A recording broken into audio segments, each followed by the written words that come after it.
पहलवान सास।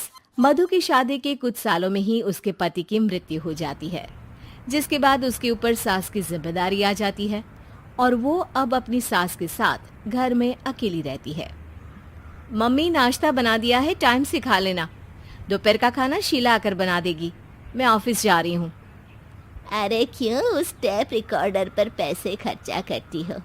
इतना काम मैं खुद भी कर सकती हूँ। हाँ हाँ बिल्कुल। आधे समय तो जोड़ों के दर्द की दवाई खाती हूँ और फिर काम करने की बात करती हो।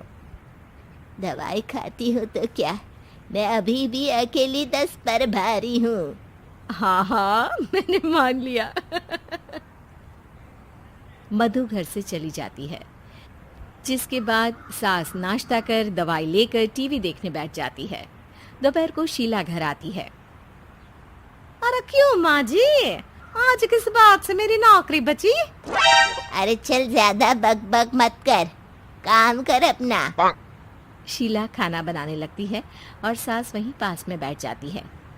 माँ जी, मैं तो हमेशा ही बोलती हूँ, दीदी की दूसरी शादी करा दो।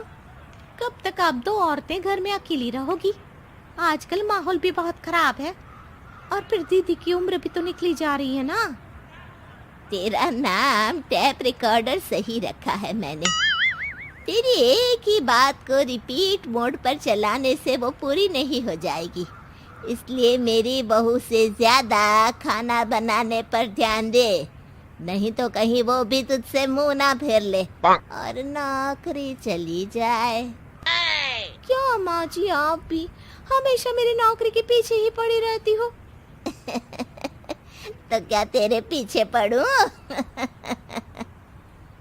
इसी तरह दोपहर से शाम हो जाती है और शीला अपना काम खत्म कर वापस चली जाती है। अब अकेली सास एक बार फिर टीवी देखने बैठ जाती है, जिसकी थोड़ी ही देर में मधु घर आ जाती है और सास बिना कोई देर किए शीला की बातें उसे बताने लगती है। मम्मी, आप भी ना किसी बच्चे से कम नहीं हो, जिसके पास हमेशा शीला को लेकर कोई ना कोई बात रहती ही है। अब बस भी करो ना, इतनी बुरी नहीं है बेचारी। अरे मैंने कब कहा बुरी है, बस उसकी बातें करके मुझे बड़ा मजा आता है। सास की बात पर हंसते हुए दोनों डिनर करने बैठती ही हैं कि लाइट चली जाती है। अंधेरे में मधु मोबाइल की फ्लैश लाइट जलाकर मोमबत्ती ढूंढने लगती है। तभी उसे हॉल में कुछ गिरने की आवाज आती है। मम्मी, आप अंधेरे में इधर उधर क्यों घूम रही हो? अरे तेरे पीछे ही तो खड़ी हूँ। हाँ, अगर आप यहाँ हो तो वो हॉल में सामान कैसा गिरा? भूत आया। अरे मुझे क्या पता, जाकर देखना पड़ेगा ना। दोनों हॉल में जाते हैं, लेकिन वहां कोई नहीं होता। अब उन्हें कमरे में से सामान गिरने की आवाज आती है। लगता है ये भूत चोरी करने आया है, इसे वापस कब्र में पहुंचाना ही पड़ेगा। बस हाँ हाँ, आप ज्यादा ना 30 मार खा मत बनो, मैं पुलिस को फोन करती हूँ।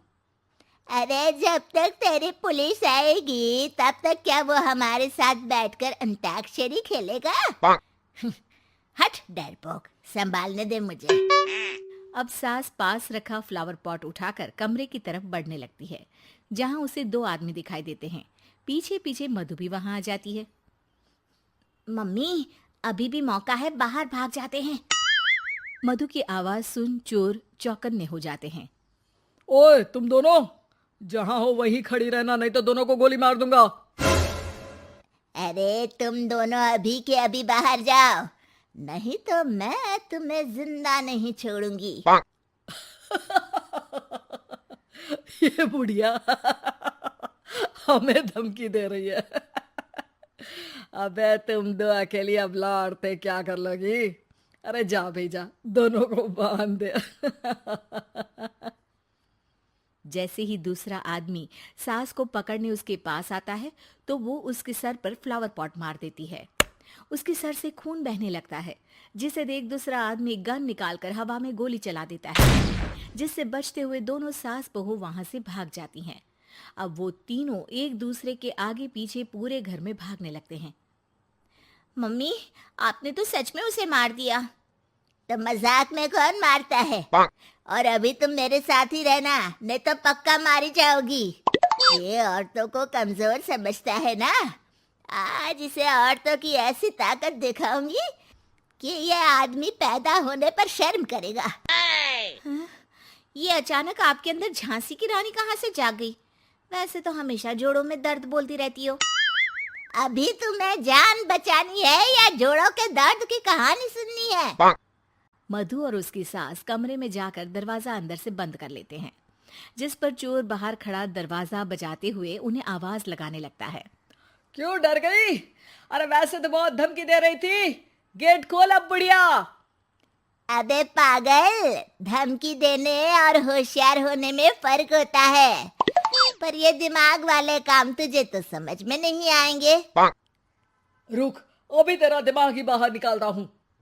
ये कहते हुए चोर गोली चलाने ही वाला होता है कि सास अचानक दरवाजा खोलकर उसके मुंह पर परफ्यूम डाल देती है, जिससे चोर गन फेंककर दर्द से चिल्लाने लगता है। मम्मी, अरे बहुत दर्द हो रहा है, कोई बचाओ, इसे हटाओ प्लीज। मैं किसी को कुछ नहीं करूंगा। क्यों रे, क्या थोड़ा सा दर्द होते ही मम्मी मम्मी करने लगा? अभी तो औरतों को कमजोर बोल रहा था। भूलियो मत, एक औरत ने ही तुझे इस दुनिया में जन्म दिया है, और वो भी तुझे ये दर्द हो रहा है ना, उससे लाख गुना ज्यादा दर्द सहकर। इसलिए औरतों को दोबारा कमजोर भूल कर भी मत बोलियो। वाह मम्मी, आपका ये रूप तो मुझे पता ही नहीं था, आपने तो कमाल ही कर दिया। कहा था ना, अकेली ही 10 पर भारी पड़ सकती हूँ, ये तो फिर भी 2 ही थे। इतनी देर में पुलिस भी वहां पहुंच जाती है। आ गए आप, कर लो इन्हें अरेस्ट और जेल में बैठकर अंताक्षरी खेलना।